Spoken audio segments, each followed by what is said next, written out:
Hello everyone, we are going to review the 2021 episode of COVID. So far in Spain we had a nice time by just tracking the forecast curve, which is in blue, and then what really happened in gray.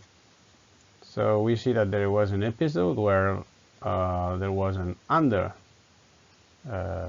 forecast. We were below our estimations, and afterwards in summer we got a nice spike here overall, and then it was maintained, let's say, at about 100-150 fatalities per day beyond what was expected. So in fact, albeit there is a practice which stops every time we cut the line and we go beyond the thresholds. So the thresholds are over there and over there. In fact, we are always maintaining a steady state above and far above, let's say by about 15% above our nominal rate of fatality. So it's not to be minimized as we intend to distinguish. So in fact, last year we got about 80,000 people, 80,000 fatalities accumulated due to COVID or reported due to COVID, and after this moving window of a year, we are at 110. So this way of counting is not translated by the statistics, the National Statistics Institute, but we can apply a factor of 0.94, which is roughly the reporting rate and or the error that has to be applied to this. But anyway, well, we will reach at about, let's say, from 80,000 to 120, so it's about 40,000 fatalities with COVID reported. So in Spain, we have a strong influence on temperature or solar exposure and fatalities. So the lower the temperatures and we have a higher fatality rate, and also we have higher fatality rates beyond 25 degrees. So this is what happens, and what happens with COVID is that it magnifies those two effects. Here and there we increase the fatality. So this is as the standard model applied, but in fact the fatalities are much higher on those 2 points. When we when we make the same exercise as done before, so we see that in the whole world no one is reporting recoveries. So by missing this data, it was extremely important.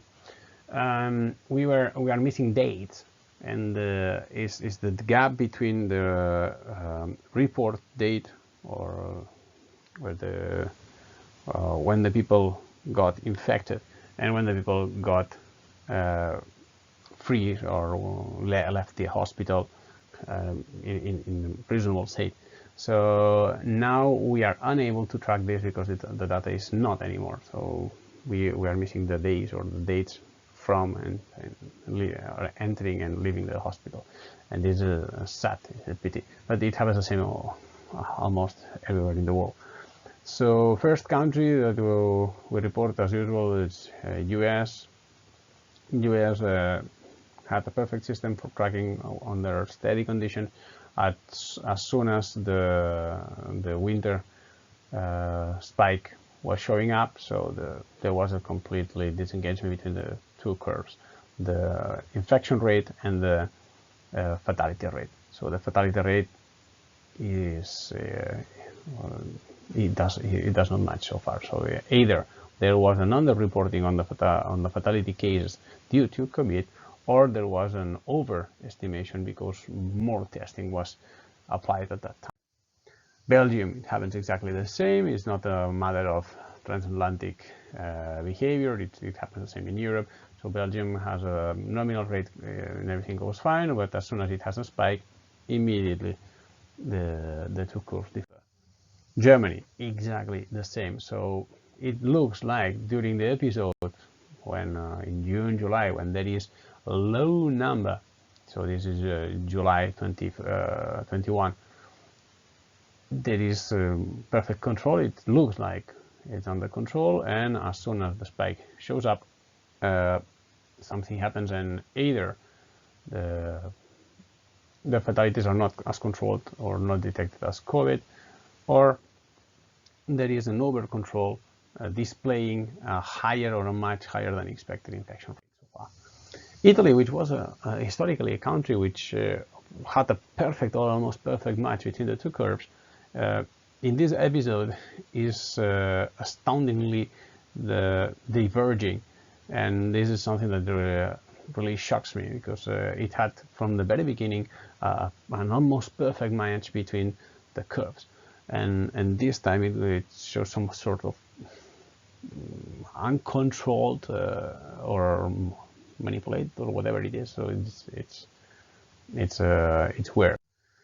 In Spain, so business as usual is like all the other countries. So as soon as the spike showed up, so we were absolutely unable to monitor properly, and the two curves are completely disengaged from each other. So it's completely not matching so far. So either we are detecting, so it is a million, and we are it's about twice.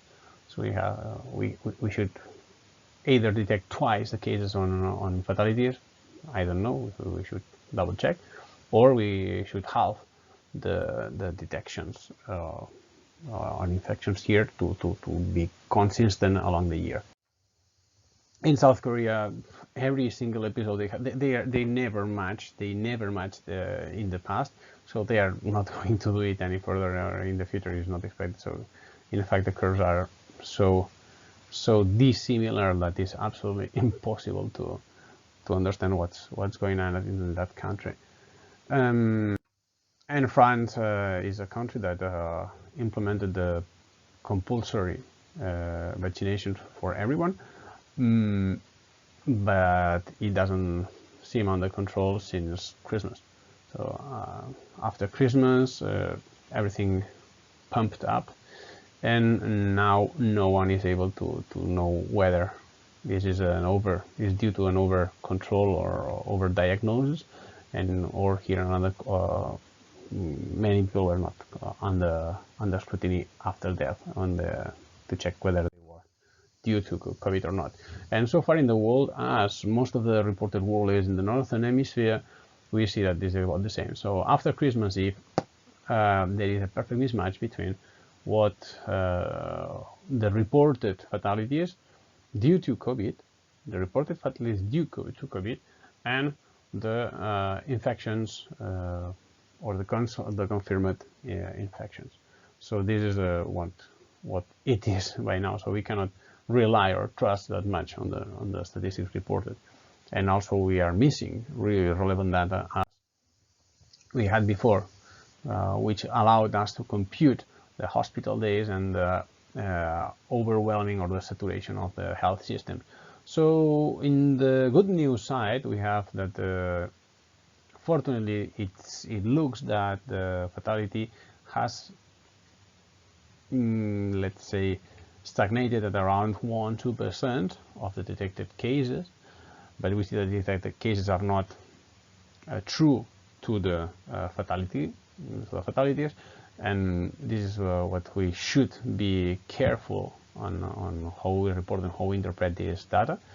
And the days to fatality is the statistic that I could make it, because the other was absolutely impossible, and I didn't want to cook it back on reverse engineering because it's pointless. So what we see here is that some countries report that they have an extremely advanced capacity to detect and to track the cases until fatality occurs, but it's up to 30 days, but it's somehow a bit unbelievable, because they should really detect those cases in the very early stage, not just or even in the moment of the onset. So it's a bit I'm a bit skeptical on that side.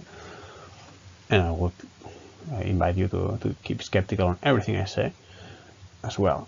So that there is a dummy, this is a mistake, and this is here there are the figures that showing that the time to death are absolutely unrealistic for USA and for Spain, and most likely it should be on the order of magnitude of 10 to 15 days, like in any other country in the world. So unless a special tool which Germany had in the previous report 6 months ago, now it's only being used by US and Spain, I think that is unlikely to be the case. So far, what's happening? So Delta is the most extended clade in the world, or the most detected clade in the world. And so far, Omicron is also one of the most diverging and most, is, let's say, in the top two, in the podium. And in the podium, there is nothing else that could be, that we have not ever seen. So because those variants are not diverging that much, the lambda, gamma, and so forth, and there is a few mu, and so, but the dominant clades are so far Delta and Omicron. So they are spreading at an extremely fast pace, and this is what we should be careful about. So far, what is happening is that data, as it was before, is completely misleading. We have to check always the bias on the detected cases or the spotted cases, and we cannot see the elephant in the room. We have to figure it out based on the data which is provided to us. And some data now is not even released, and that's what makes me a bit worry about. Changes on criterion were also another thing, so we cannot evaluate in a good way whether the vaccination is the way to go or not. But I'm somehow skeptical on this as well, because last year we got at about, let's say, 60,000 fatalities per year. Now we are on 40,000 in this window, so it's complicated to say whether it was in Spain. I'm talking about it's complicated to say whether it was due to a first scheming effect or it's because of this. We'll see if in the future we maintain the same level of vaccination, whether it is going down at the same step because of the scheming factor, or it's because of the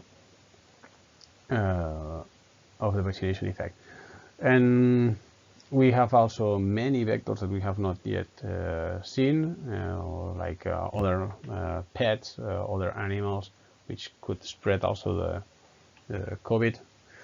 And so far is I would like to remark that vaccination is generating somehow an overconfidence. Is, oh, I'm vaccinated, I don't need to use masks, distance, or any other factor, so, or even to wash the hands. No. So it's absolutely the opposite. So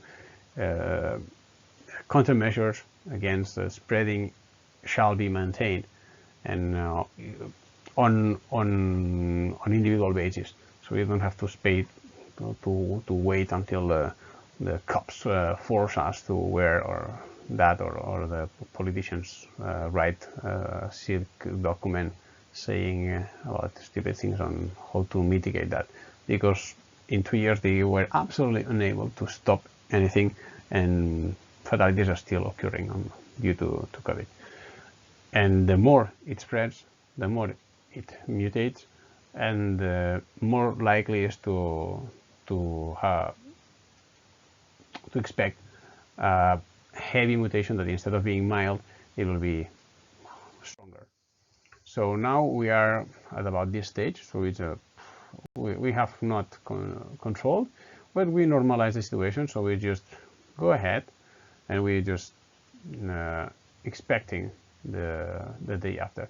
So we never mitigated that. The coronavirus is still among us and is circulating freely, and there is no way to be overconfident on that. So we have to be really careful on this, because it's spreading. It's still alive and kicking. So that's all for this year, and just let's stay in touch. Stay tuned.